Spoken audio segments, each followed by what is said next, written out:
Online with the Royal Astronomical Society of Canada, Toronto Centre.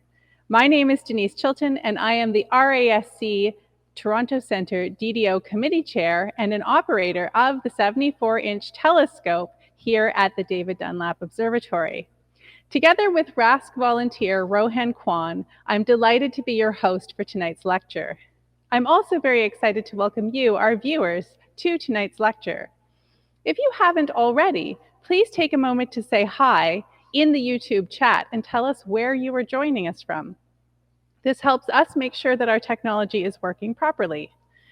The Royal Astronomical Society of Canada's mission is to enhance understanding of and inspire curiosity about the universe through public outreach, education, and support for astronomical research.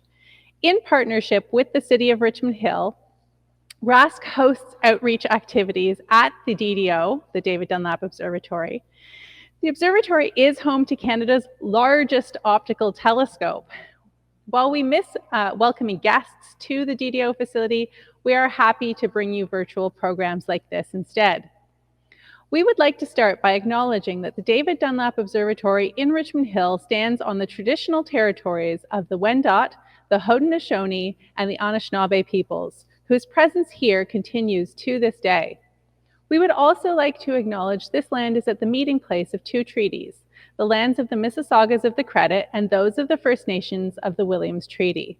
We thank them and other Indigenous peoples for sharing this land with us. It's my great pleasure to introduce our speaker for tonight's lecture, Dr. Josh Speagle.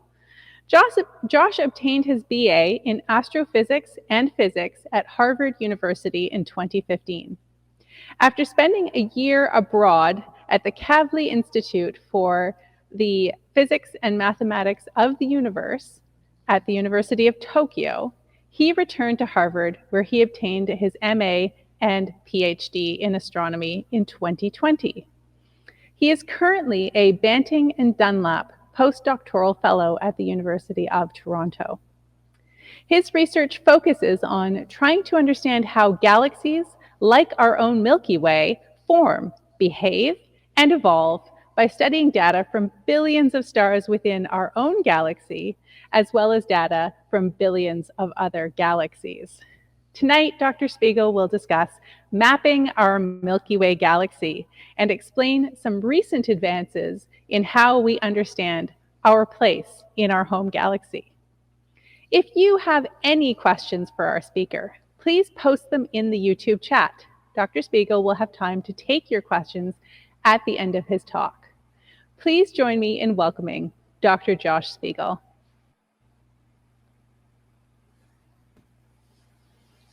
Thanks so much for the wonderful introduction. It's so great to get a chance to talk to everyone and hopefully get a chance to meet all of you virtually.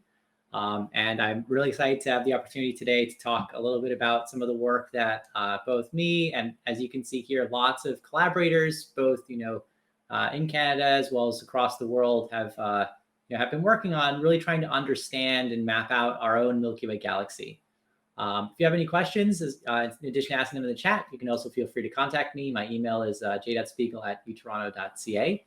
So feel free to send me an email, and I'm happy to answer it afterwards. So one thing I want to open up with for this talk is to ask a question: what really is the Milky Way? We hear the term a lot, and I think there are two different ways that we think about it. But I think the most obvious one is from the perspective of what we as humans saw when we went outside and looked up at the night sky, which is we see something like this. We see this night sky filled with stars and planets and all these other phenomena, and we saw this band of sort of bright and dark features that sort of cut across the night sky. And cultures for millennia have constructed lots of stories and legends about what exactly these types of things mean. Is this some river? Is this the spine that holds up the sky? And that sort of thing is what we, have referred to as the Milky Way. What we understand today is that the Milky Way is really this galaxy that encompasses most of the stars that we see in the night sky. And so we're really living in this galaxy ourselves. This is kind of the most exciting picture I like to think of the galaxy. This was attained with the Gaia satellite, which was launched just a few years ago, and has been collecting data on over 1 billion stars that we can see. And so this is an all-sky image, and almost every single little dot and fleck of light you can see on the screen is the galaxy. So this is all stuff that we see, and you can also see two of our closest neighbors, in this case M31 or Andromeda. And so this is kind of the thing that I really want to study, is to understand, this is kind of what we see when we look out at the night sky. What does this actually look like? We can't actually tell because we're kind of embedded inside the galaxy ourselves. It's one of the reasons why when cartographers went and mapped out the Earth for the first time, we didn't really have this picture, this coherent picture of kind of what our entire planet looked like until we went up to space. But we do have the benefit that we can look out at other galaxies and use those to offer insights. So when we look out, for example, at galaxies like M101, we can see these beautiful spiral structures, these dark lanes of dust, this central region, all these different colors, which indicate things like star formation. We can see these bar features in the center. We can see, we look at galaxies edge-on, we can see merging effects. All these different types and diversities of galaxies give us some insight into what we think our own galaxy might look like.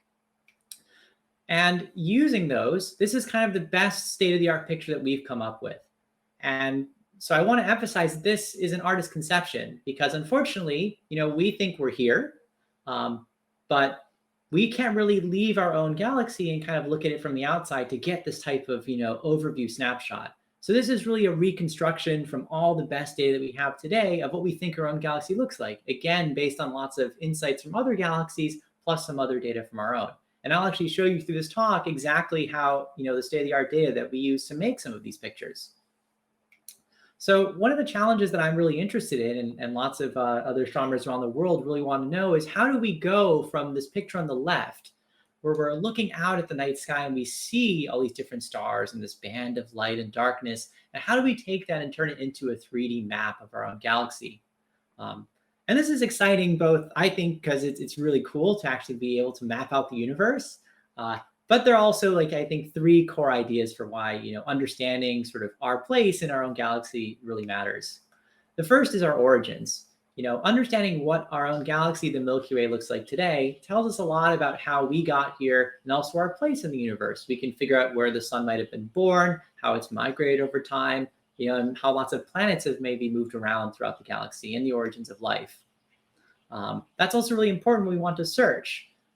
If we want to know where to look, we want to know where all the stars are, we want to understand how they've evolved, how they behave. These are crucial ingredients for understanding where life came from. And finally, galaxies are also really cool from a fundamental physics perspective. One of the first sort of key insights into things like dark matter actually came from looking at the behavior of our own galaxy and nearby galaxies. And so by trying to understand structure and dynamics, the movement of stars and gas and dark matter can help provide clues to some of these unanswered questions, like what makes up, the majority of the matter in our universe that we still don't really know today. That's unlike anything that we sort of have a lot of experience with. So in this talk, I sort of break it down into 4 parts, although we're going to skip over one of them.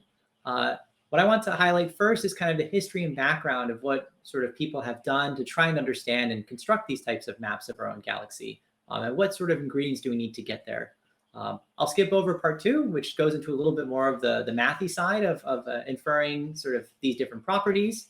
And then I'll jump straight to sort of some of the cool results, which is how, our understanding of the galaxy has really been revolutionized, both, nearby, close to the sun, as well as at large in recent years, based on these wonderful new data sets that have come online, plus sort of the advent of large-scale computing and more sophisticated methods to understand what lots of stars are doing. So mapping out the Milky Way has quite an illustrious history. In fact, the first map was constructed all the way back in 1781 by William Herschel, and was published in one of his books on the construction of the heavens in 1785. And what you see there is actually directly on the right. This is the map of the Milky Way that Herschel constructed. And of course, the sun is at the center of this conception of the Milky Way.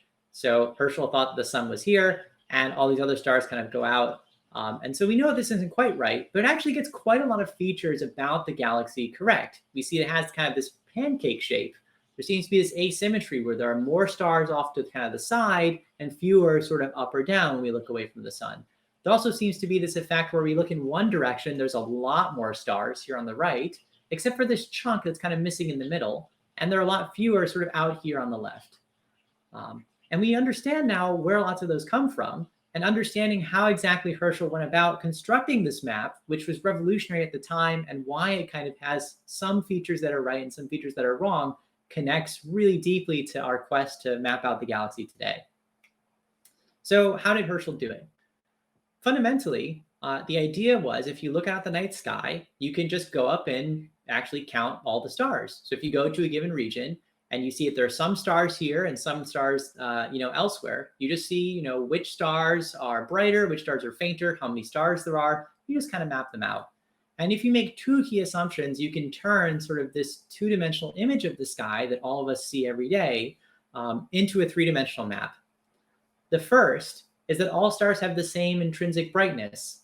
That means that, similar to a light bulb that you might plug in, which has, a certain types of light bulbs have the same brightness.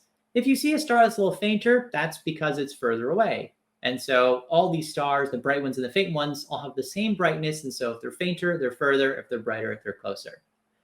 The second is that there's no real material between us and other stars. If you look at these dark patches, that's just because there are fewer stars there. So you can use that to directly trace out the shape and structure of the galaxy.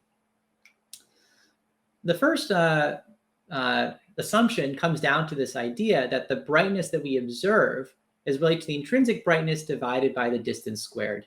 This is known as the inverse square law. As things go further away, then they get fainter. The second is related to this idea that the density, which I have referred here to the Greek character rho that we observe, is the same as the actual true density that we think exists. So these dark regions really do correspond to a lack of stars.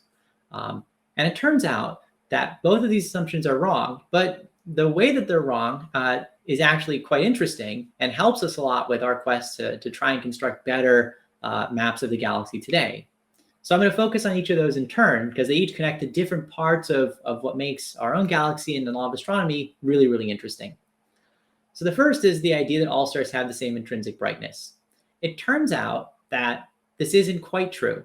Measurements of the intrinsic brightness and colors of stars, led by Hertzsprung and Russell, two scientists in 1910, showed that actually stars have a wide range of values. In other words, some stars are really bright, some stars are really faint. And that turns out to correlate with a color of a star. Bluer stars tend to be brighter than redder stars. One way to visualize this is a plot that's shown on the right. The color here shows the relative density of stars. The y-axis is the brightness. So brighter stars are kind of up here, and fainter stars are lower. The x-axis shows the color. So bluer stars are on the left and redder stars are on the right. What you can see overall is there's this correlation where as stars get brighter, they tend to get bluer, and as stars get fainter, they tend to get redder. And this behavior often has stars classified into different types. For example, some stars are called these main sequence stars, which we know now is where stars spend a majority of their lifetimes. Then there's this giant branch, which is what happens when stars use up all of the fuel that they're using to kind of can produce energy and then expand to be these big red giants. And then finally, some stars kind of end their lives down here. These is sort of a region called white dwarfs. But the key thing is that there is a correlation here. So not all stars have the same brightness. They do have different brightnesses. But we know that for stars that are fainter, they're redder, and stars that are brighter, they're bluer. So we can still use some of that information to get distances out. One of the other ways that we can get distances, besides sort of looking at the brightnesses and colors of stars, is actually this cool trick called parallax, which is the fact that when you look at an object from two different perspectives, it actually looks like it's in a slightly different place. So just to highlight what that looks like, if you're, say, here in viewpoint A and you're looking at a star and there are these different colored backgrounds, in this case, red, white, and blue. If you're from viewpoint A and you're looking at the star kind of diagonally, you're going to see the star sort of relative to the blue background. Versus if you're over here from viewpoint B, you're going to see it relative to the red background. This is something that we actually use all the time, and one of the reasons why we have two eyes. And actually, if you cover sort of one eye versus the other, you can actually see kind of this effect in practice. If you look at something close by, it'll actually shift because you're looking at it from a slightly different angle. So this helps us because it turns out that luckily for us, the Earth actually moves throughout the course of the year. It orbits the sun. And so that means we can use this really cool trick where if we look at stars that are close by from one side of the orbit and we wait 6 months and we observe from the other side, where it looks like relative to the background set of stars that are much further away will actually be slightly different. So the line of sight we see in January versus what we see in July will actually have slightly different positions. And we can use this to get independent measurements of distance. In fact, what you can show is for most stars, essentially, this is just equal to 1 over this little symbol here, which is the actual parallax that we're able to measure. So this is great because this means that if we now can go and observe a bunch of stars and we can measure this sort of effect when the Earth is on one side of the sun versus the other, we can get distances to them, we can see what they look like, and we can use that to actually go out and infer the intrinsic brightnesses of other stars. And that sort of is how we get this diagram over here. And lots of the work that's been done since then is having to go out, get distances to these stars, figure out how bright they are, figure out what color they have, and use that to learn about all of this. So this took hundreds of years and the effort of many, many generations of astronomers to sort of arrive at our understanding today. And so this is now the state of the art that we're able to measure, at least courtesy of about 2016 and 2018. So what this means is that let's say that we have an unknown star. Let's say it's down here. So we observe its brightness to be, here, and it has this color. We don't know its distance, but what we can do is we can say, well, why don't we just compare it to stars that have similar colors? So we take stars that are also kind of, in this case, maybe yellowish, and say, what are the brightnesses of those stars? And we get a little region like this. And that means that since we know kind of how bright that star is, since we know it, we're comparing to other stars that are sort of a similar color, yellow, then boom, we can get a measured distance out. And so this is sort of the first part of what Herschel tried to do, was assume that all these were the same. And while they're not quite the same that we know now, we at least are able to do somewhat the same type of thing. The second challenge turns out to be a little bit harder, which is the assumption that there's no material between us and the stars. It turns out that space is actually not totally empty. There's stuff there.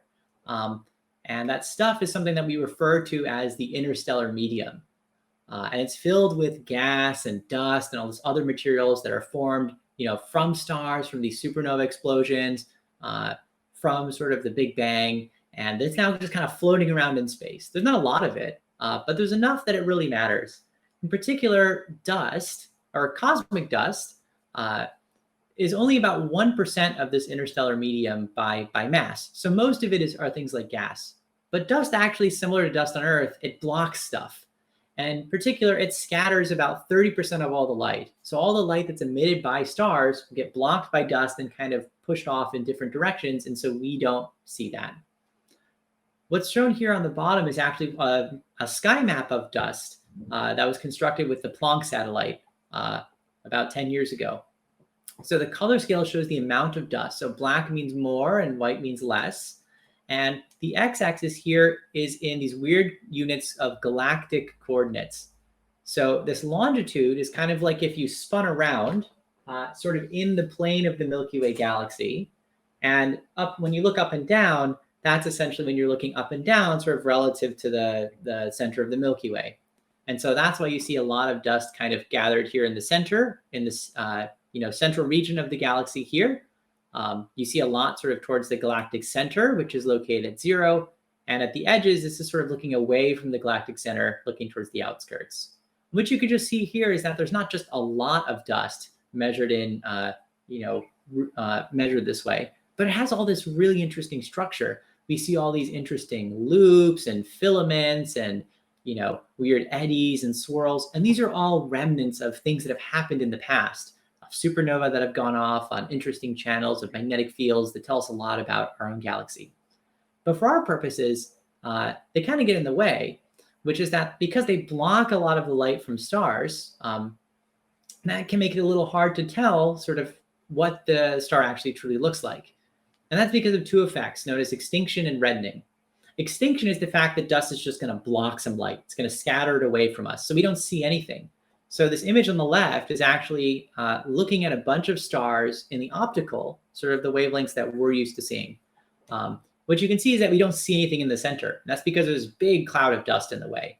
The other effect is called reddening. And that's the fact that because of the size of the dust grains, they tend to do better at blocking light that's bluer, that has shorter wavelengths than light that's redder. And so therefore, when you get closer and you have more dust, the stars look redder. That also means if you look sort of in the infrared, you can actually see through the dust. Although again, like the stars all look kind of redder than the outside because dust has affected their color. So what this effect means is that our previous case, where if we observe a star that has, say, kind of a yellowish color, and we say, boom, we kind of know what stars we can compare it to. Once you incorporate the impact of dust, this gets a lot more difficult. You suddenly have a whole range of possible values that a star could be. In other words, let's consider two extremes. Maybe the star is kind of red because it really is red. Therefore, there's not a lot of reddening. There's very little dust, and it's very close by. It's a faint red star. Or maybe it actually is kind of yellowish or blue. Maybe that means that it's a brighter star that's further away with more dust in front of it. And the dust is going to have this effect of making it redder and making it appear dimmer. And there's also this third thing. You'll notice, again, I mentioned this giant branch, which is up here. And so this in astronomy is often called this uncertainty between whether a star is a dwarf, which we refer to as stars like our sun that are kind of relatively small, versus stars that have gone through this red giant phase, like Betelgeuse, which should explode any time now, plus minus 10,000 years. So these types of uncertainties then make this problem pretty difficult because we don't know whether when we see something that's red and faint, whether it's close by and actually, that particular color or brightness, or whether it's really far away and it's just a lot of dust in front of us. So this is kind of what the result looks like. So using a lot of different statistical techniques, what we can do is we can infer kind of our best guess for the distance to a star and the amount of dust in front of it. And so each panel here shows essentially the best guess to a bunch of stars towards a particular region known as Orion, which I'll show in a few slides. So this red cross is our best guess. The x-axis is kind of some measurement of distance, and the y-axis is some measurement of the dust. And the blue region shows kind of our uncertainty around it, all the possible solutions that are kind of consistent with the data that we see with the images. And so in some cases, we get this really good estimate that the star is close by, so shown here on the bottom, and kind of doesn't have a lot of dust. But in some cases, we have a lot of uncertainty. We sometimes don't know if the star is close by here. Maybe sometimes the star could have multiple, possible locations. And this all comes back to this uncertainty we talked about before. And trying to really get a handle on this has been one of the things that my research has focused on with all the collaborators, so we can construct sort of these types of estimates. In the past, though, this has been much more difficult. So what a lot of astronomers have tried to do is to get around this work by focusing on these things called masers. And what masers are, they're short for microwave lasers. And so it turns out that they're in these really, really dense regions where new stars are being born. You get this really cool physics that happens that causes essentially these beamed microwaves to just like shoot at us. And we can detect them with really, really good precision. And so these are really bright in radio wavelengths. And that means we can get really precise parallax measurements. And that means distances to these things without worrying about the dust.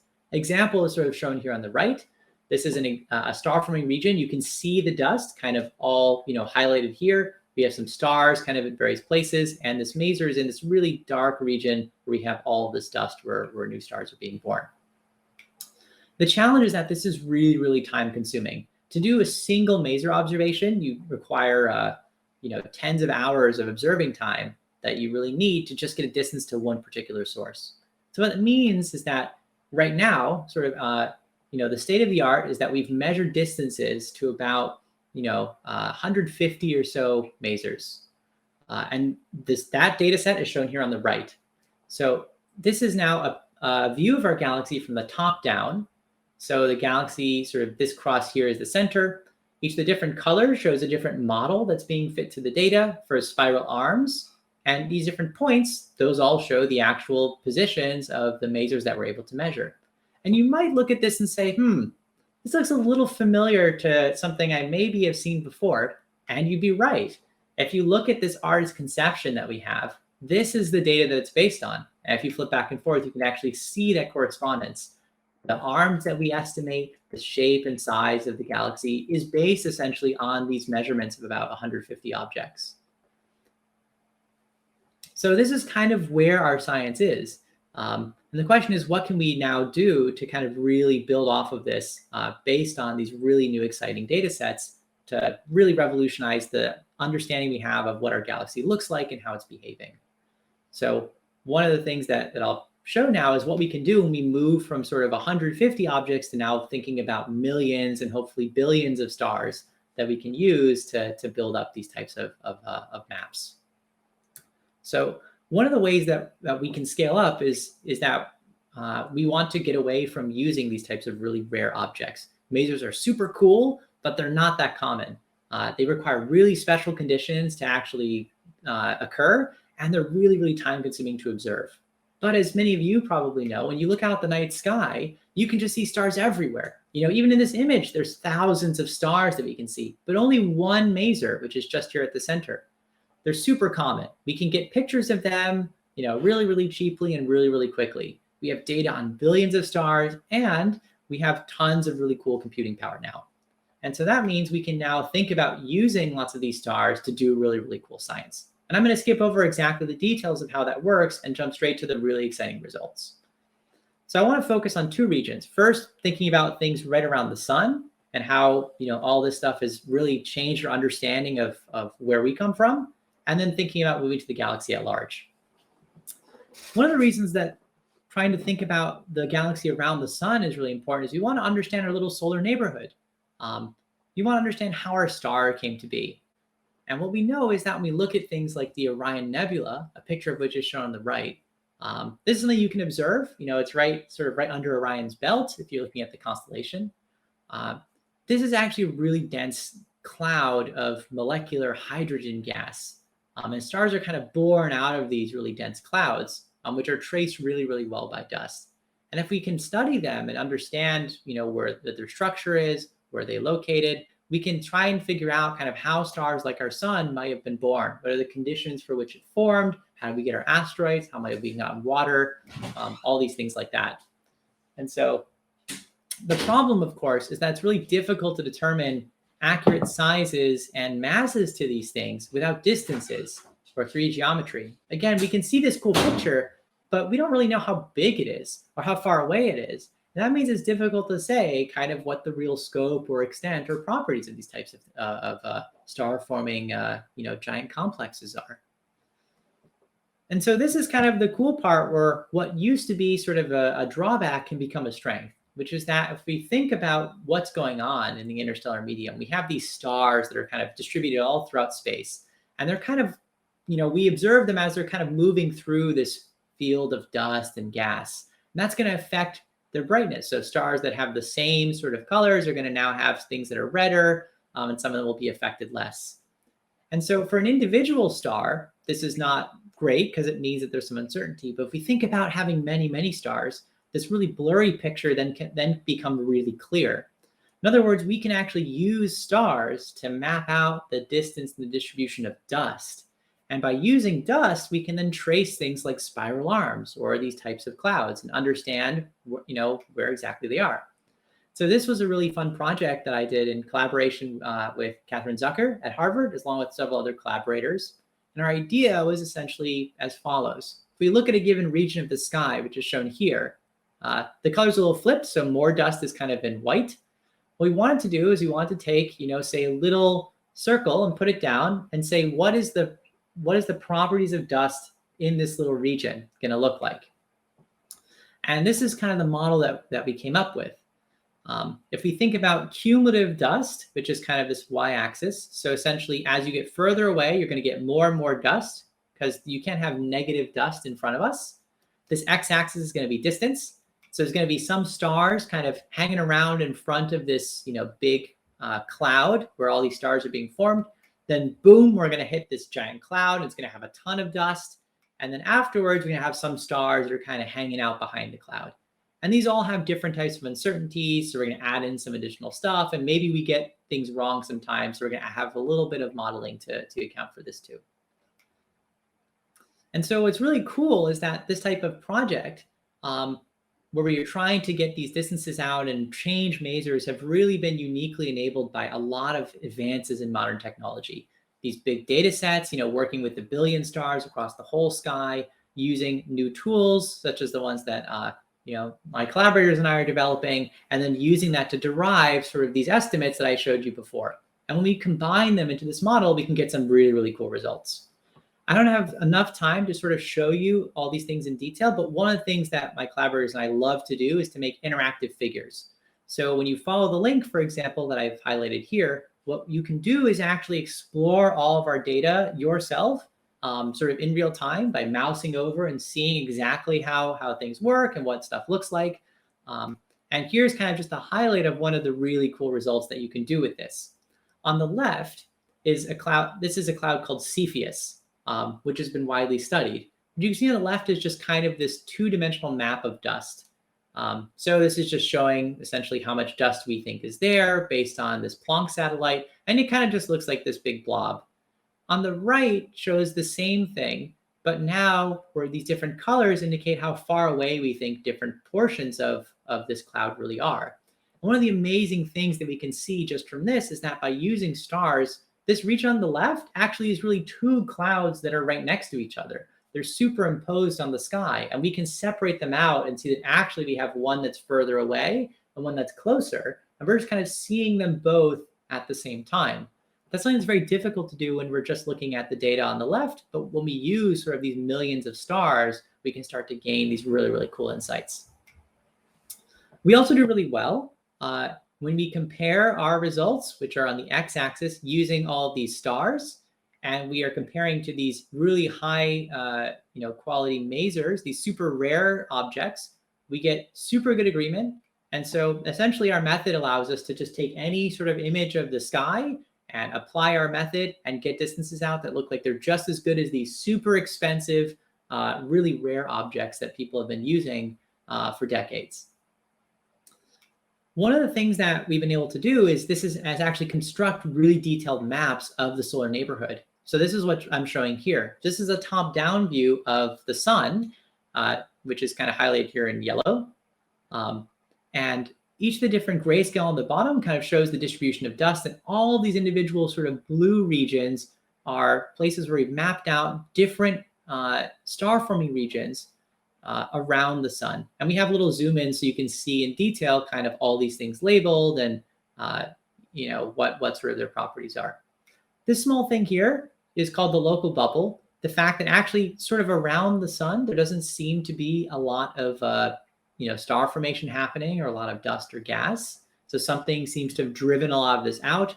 But once you go a little further, you then see there's all this kind of dust here in all these different regions, all of which are forming stars. And so we've been able to really benchmark sort of where lots of those are based.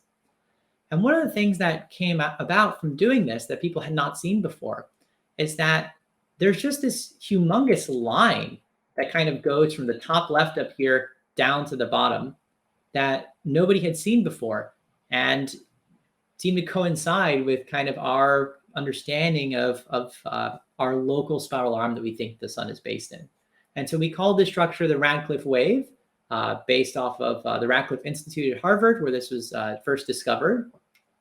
And again, I can't go through the details of showing you a really fun interactive figure here for the purposes of time, but if you follow the link and click on this, you can actually see this 3D model that we've constructed. But here's sort of a still shot where we've highlighted this particular region here in red. And this is super cool because by deriving these new distances to all these things, we found this super long structure. It's kind of this undulating filament in all these different, this is sort of a side view. This is an end-on view that is over 2 kiloparsecs long. In other words, over 6 light years. That seems to, as far as we can tell, comprise more than 60% of the mass in what we used to think was our local arm, sort of where the sun is embedded. We don't really know what causes this type of structure to emerge, and we've been trying to really actively study it. but it overturns this paradigm that's defined sort of our understanding of star formation around the sun for about 150 years, which was known as Gould's belt, which really was based on the fact that this sort of region here seemed to be a circle.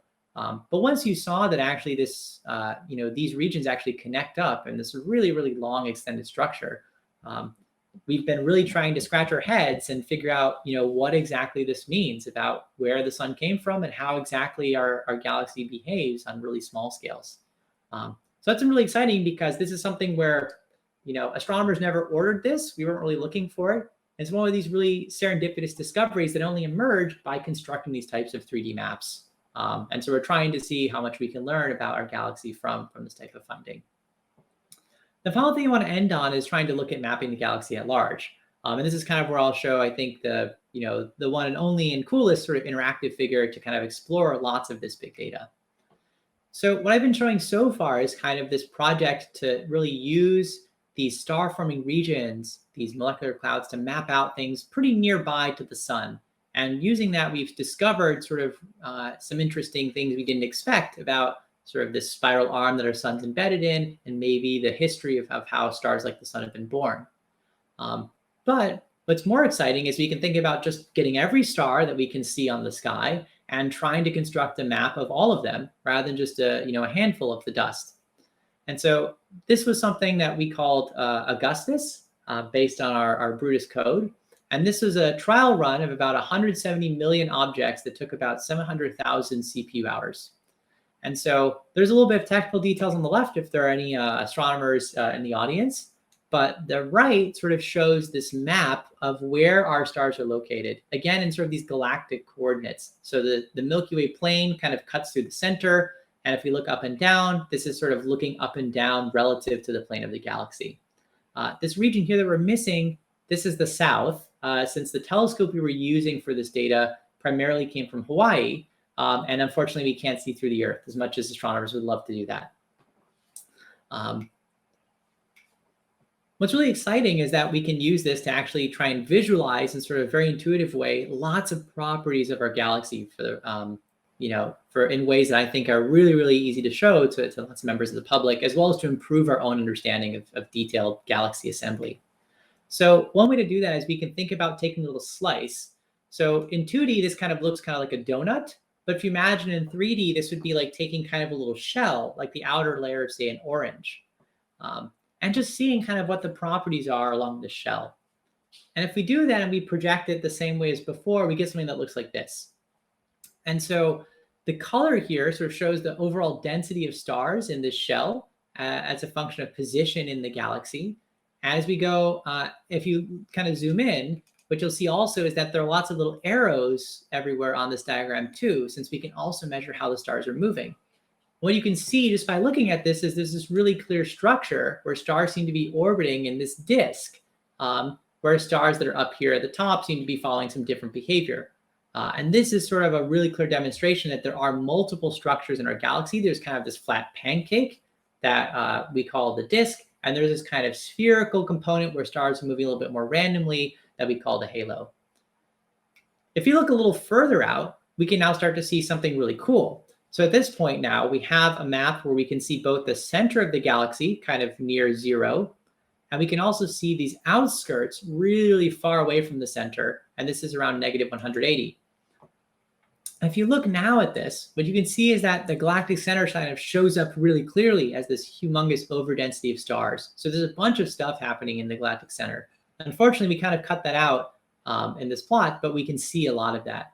But what's really cool is if you look in the outskirts, when you look at sort of this outer region, way out here, we actually see this flaring effect where a lot of stars actually seem to be on much bigger orbits, kind of where the galaxy, rather than getting thinner as you go further away, kind of flares up in this really big structure. And we can see this really clearly when we look at the velocities of these stars. So if we actually measure how quickly these stars are moving, we can see that not only are they kind of moving in really, really similar patterns, but also at very similar speeds. And so this implies that all of these stars are kind of orbiting in this really, really fat kind of pancake as we get further away. So it kind of gets thinner and then suddenly it gets a lot fatter when we go really far away. And this flaring effect tells us a lot about how our galaxy has evolved over time. I think these 2D images are a little limited. So what I want to show now is sort of a visualization that's based on maps of the Earth, in particular this one from Null School called All Sky, which tries to visualize the bulk flow of stellar motions in and around the sun. So what I'm showing here in this particular demonstration is actually the same thing I showed before. You can think of this like a map of ocean currents. So showing how the bulk motion of stars kind of changes as we look in different places on the sky. One reason I love this type of demonstration is you can click on various regions and see, where you're located, how quickly stars are moving, what direction they're located in. You can see, for example, there are these particular hotspots. These often correspond to particular structures like clusters of stars that we know. But what's really exciting is that we've enabled essentially the ability to actually visualize these in what I consider the most natural representation on the surface of a sphere. So we can actually kind of look around at this given little distance slice here and see firsthand what all the stars are doing as we rotate to various places on the surface of this globe, which we can think of as this slice in space. You can switch it up. You can see, for example, here's what we think the best chemical compositions are for these stars, measured in sort of iron content. We can see estimates for stellar ages and how they might vary in various places. So stars kind of closer to the plane are younger than stars that are further away, as well as overall density.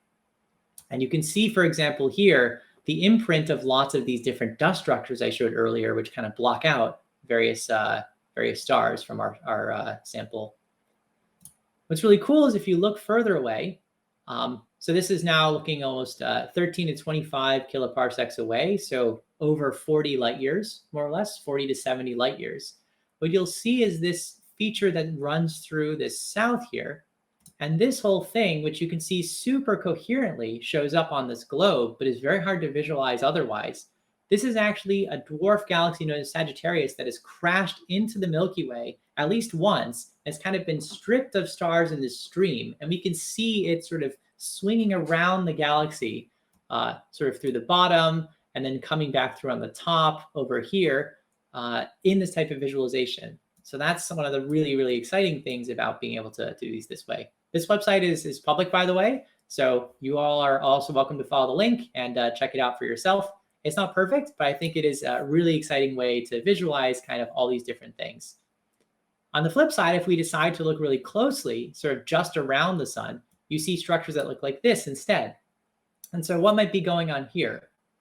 Well, what this is showing is that when we're looking at stars that are just next to us, we're essentially looking at all the stars that are in the disk. And so either if stars are orbiting just like us and they're right next to us, we don't actually see them moving. And so that's what we see here are stars that don't really appear to be moving. So they seem to be converging towards the same point. They're kind of standing still, just like two cars in a highway. They're not, you don't really seem to see them moving all that quickly. But if you look kind of above, you'll see all these stars that are streaming past us. And so you can see that effect here as well. And so this is, I think, just a really great tool that we're really, really proud of to be able to look around, see all these different things, and be able to investigate lots of these effects for yourself. One of our really exciting goals for the future is to hopefully make this a fully immersive sort of 3D augmented reality experience. You can actually swim through and see all the stars sort of in real time rather than just in these little individual slices. So that's kind of where we're at right now. So kind of the state of the art is we're really trying to build up this picture of the Milky Way. And we're trying to use hundreds of millions of stars to make that happen. This builds on this legacy that stretches back hundreds of years, all the way back from Herschel, from this sort of first map. Involves a lot of modern day computing and statistics to actually get all of this done using hundreds of millions of stars. And then with that, we've discovered tons of new stuff about, the area right around the sun that hopefully will tell us more about, how stars like the sun have formed and how our local spiral arm behaves. And finally, we're starting to just scratch the surface of really mapping out the galaxy at large. And so hopefully in the future, we'll be able to build on lots of this. We're really excited that hopefully we're going to increase our sample by a factor of 10, and we'll be looking at 1.5 billion stars instead of just 170 million stars. And develop even better ways to try and visualize and map out this data so we can really construct kind of this, cartography of our own galaxy. And so that's kind of where I want to end, is just a lot of excitement looking towards the future. And hopefully, this was something that you guys also think is super fun. So I'm happy to take any and all questions. Thanks.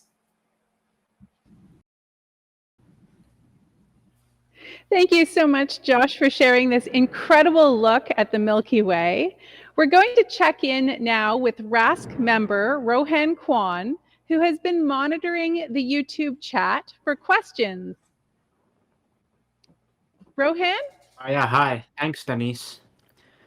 Good evening, everybody. As you may know, my name is Rohan.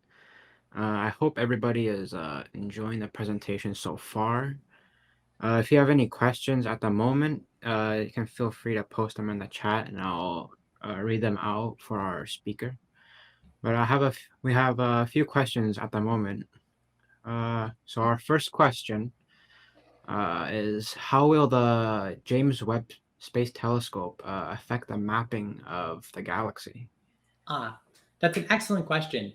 So James Webb is a very different type of instrument. So the galaxy or the telescope actually has a very small field of view. So it's not really great at doing like surveying the whole sky. What it is really good at doing is being able to get really, really good data on certain types of stars to improve lots of our models for how we think these stars kind of behave, and then incorporate that information into these maps that we're building. So one of the things that people are very excited about for James Webb is actually to go out and look at stars both in our own galaxy, but also in Andromeda, and compare the properties of the two and use those to better understand the physics of stellar evolution that we can feed back in to building these sort of beautiful results. So Okay. We're very excited that it will be launching in hopefully 2 months. Yeah, I heard. That's very cool. I'm very excited as well. All right. The next question has two parts to it, but I'll start with a part one. As you and your colleagues have been looking at new ways to determine distances to other objects near to our solar system and in the larger Milky Way, have you found that previous distance estimates have been mostly correct, or are there some earlier estimates that you found to be widely wrong? That's an excellent question. So it's a little bit of both. Most of the time, the estimates that we found have been relatively consistent with past work. One of the big challenges, though, has been many previous approaches have had really large uncertainties, and also sometimes have not been fully consistent with each other, since they're using a bunch of different tools and techniques and lots of different assumptions. But we found that overall our estimates have been very consistent with them and much more precise. There are specific cases, though, where we have found that our estimates disagree with sort of past results. For instance, there's this North Polar Spur object where a student actually derived distance estimates to this structure and found out that it was, much more likely to be associated with local structure rather than with something that was kind of a galactic scale, humongous thing that was very far away. So most of the time we're quite consistent, but sometimes we do find that the previous estimates have been wrong. Yeah, okay. Yeah. And then the follow-up question is, how is this changing how we understand our place in the galaxy? So that's an excellent question. I think one of the most fascinating findings has been the realization, actually, that a lot of stars in the galaxies have migrated quite a bit from where they're originally born. So, our sun is orbiting the galaxy many times throughout its life, but what we found is that because of a lot of interesting things about galaxy evolution, that turns out spiral arms probably don't stick around for a super long time. They kind of come and go and change shape. That actually ends up pushing a lot of stars around far away from where they were born. And so actually we think the star has actually migrated quite a bit ways out of where it was originally born, about 3 kiloparsecs, or sort of 10 light years or so. Yeah, that's great. That's great. I don't see any more questions in the chat. So if you have any questions, feel free, don't hesitate.